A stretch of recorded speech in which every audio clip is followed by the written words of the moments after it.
মোহাম্মদ জমির উদ্দিন, সহকারী শিক্ষক, দক্ষিণ টেপুরা দারুস সুন্নাহ ইলিশ দাখিল মাদ্রাসা। আমি দীর্ঘ 2 দিন যাবৎ সেই মাদ্রাসায় চাকরি করি। তো এই এই নদী আমাদের প্রতিদিন পার হতে হয়। এখানে কোনো পার হওয়ার কোনো সুবিধা নাই। এখানে সেই একটা ব্রিজ নাই, ভাঙ্গা ব্রিজ আছে, যার কারণে মানুষ পারাপার হতে পারাপার মানুষের জীবনে ঝুঁকি পড়ে যায়। আমি এবং আমার সঙ্গে অনেক শিক্ষক আছে, গুরুত্বপূর্ণ দায়িত্বে আছে, রৌমারিতে চাকরি করে, তারা সঠিক সময় সেই তাদের কর্মস্থলে যাইতে পারে না। তাই এখানে আমাদের এই জনবসতির মানুষের জনগণের উন্নয়নের জন্য, উন্নতির জন্য আমরা এখানে একটা স্থায়ী ব্রিজ চাইতেছি বর্তমান সরকারের কাছে।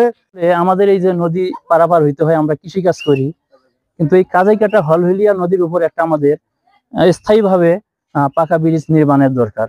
কিন্তু অতি পূর্বে যারা গেছে সরকার অনেক আশ্বাস দিয়েছে, কিন্তু কোনো কাজ হয়নি। আমরা বর্তমান সরকারকে বিনীত আকুল আবেদন জানাচ্ছি যে আমাদের এখানে যেন একটা পাকা ব্রিজ নির্মাণ করে দেয়।